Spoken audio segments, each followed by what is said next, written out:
सुरक्षा गार्ड ने बस एक कचरे का बैग उस आदमी पर फेंका, लेकिन वह कचरे का बैग एक मोती में बदल गया और आदमी की आंख में जा घुसा। जब आदमी ने दोबारा अपनी आंखें खोली तो उसने पाया कि वह किसी भी वस्तु का मूल्य देख सकता है। उसने तो कचरे के ढेर में भी एक प्राचीन वस्तु खोज ली जिसकी कीमत 4.85 मिलियन डॉलर थी। आदमी ने कभी सोचा भी नहीं था कि शटलकॉक के अंदर प्राचीन सिक्के होंगे। सुरक्षा गार्ड ने आदमी को वहाँ से चले जाने के लिए कहा। तभी सीईओ लीसा अपनी सहायक के साथ वहाँ पहुँची और सुरक्षा गार्ड के पास गयी। उन्होंने गार्ड से पूछा कि क्या उसे लीसा का खोया हुआ जेड पेंडेंट मिला है। गार्ड ने तुरंत दावा किया कि उसे वह नहीं मिला, लेकिन आदमी ने गार्ड की जेब में $2 मिलियन का जेड पेंडेंट देखा, इसलिए उसने तुरंत हाथ उठाकर कहा कि उसे पता है पेंडेंट कहाँ है। लीसा ने पेंडेंट का पता बताने के बदले $1 लाख देने की पेशकश की। सुरक्षा गार्ड ने उसे रोकने की कोशिश की और उस आदमी को बदबूदार भिखारी कहा। आदमी ने तुरंत बताया कि सुरक्षा गार्ड की जेब में जेड पेंडेंट छुपा हुआ है। लीसा ने अपने लोगों को उसे तलाशी लेने का आदेश दिया। वास्तव में उन्हें सुरक्षा गार्ड की जेब में जेड पेंडेंट मिल गया। सुरक्षा गार्ड तुरंत जमीन पर घुटनों के बल बैठ गया और दया की भीख मांगने लगा।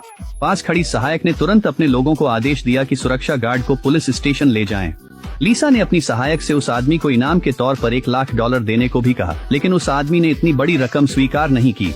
वह तुरंत अपनी इलेक्ट्रिक स्कूटर पर बैठा और वहां से चला गया। घर लौटने के बाद उस आदमी ने सोचा कि क्यों न रिसाइकलिंग बिन में कोई खजाना ढूंढा जाए। वास्तव में उसे वहां एक प्राचीन लकड़ी का डिब्बा मिला जिसकी कीमत $3 मिलियन थी। जब उसने उसे देखा तो वह बेहद हैरान रह गया, इसलिए उसने तुरंत दोनों खजानों को एक प्राचीन वस्तुओं की दुकान पर ले गया।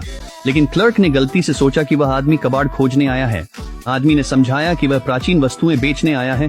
क्लर्क को लगा कि वह आदमी जानबूझकर परेशानी खड़ी कर रहा है। इसी समय प्राचीन वस्तुओं की दुकान का मालिक बाहर आ गया। क्लर्क ने तुरंत ताना मारा कि उसके जैसे गरीब आदमी के पास प्राचीन वस्तुएं हो ही नहीं सकती, लेकिन मालिक ने क्लर्क की बातों को नजरअंदाज कर दिया। ऐसा इसलिए था क्योंकि मालिक पहले ही पहचान चुका था कि आदमी जो खजाने लाया है वे असली हैं। फिर मालिक ने क्लर्क को लोगों को उनकी शक्ल सूरत से आंकने के लिए डांटा। आदमी ने मालिक से पूछा कि वह इन वस्तुओं के लिए कितनी कीमत देने को तैयार है। मालिक ने लकड़ी के डिब्बे के लिए $30 लाख की पेशकश की। आदमी इस कीमत से बहुत संतुष्ट था।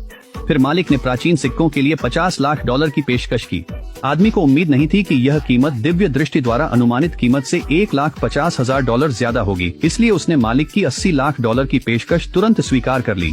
दोनों ने अपने मोबाइल फोन के जरिए लेन देन पूरा किया।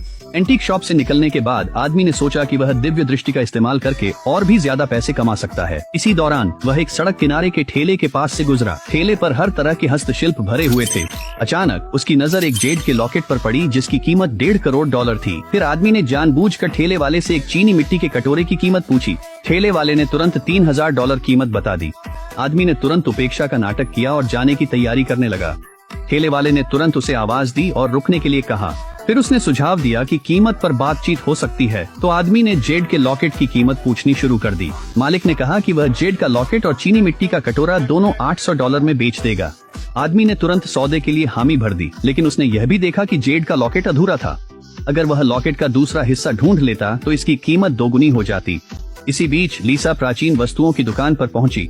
पता चला कि लीसा कई सालों से इस जेड लॉकेट के गुम हुए हिस्से की तलाश कर रही थी।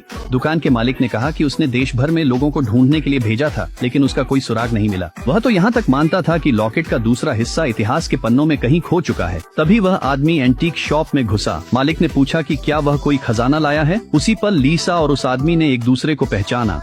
दुकान के मालिक ने उनके रिश्ते के बारे में पूछा। लीसा ने बताया कि वे दोनों कैसे मिले थे।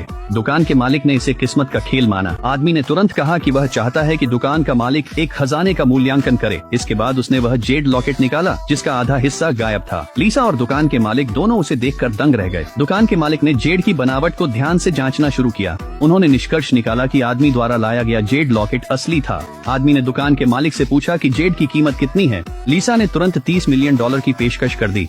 आदमी ने जल्दी से समझाया कि जेड लॉकेट वास्तव में अधूरा है। मालिक ने तुरंत आदमी की ईमानदारी की सराहना की। फिर उसने बताया कि लॉकेट का दूसरा आधा हिस्सा लीसा के पास है। इसी वजह से लीसा इतनी बड़ी कीमत देकर दूसरा आधा हिस्सा हासिल करना चाहती थी। तभी उस आदमी को सब कुछ समझ में आया। लीसा ने उस आदमी से उसकी राय पूछी। आदमी ने तुरंत इसे बेचने के लिए सहमति दे दी। लीसा ने अपना फोन निकाला और आदमी को $30 मिलियन का भुगतान किया।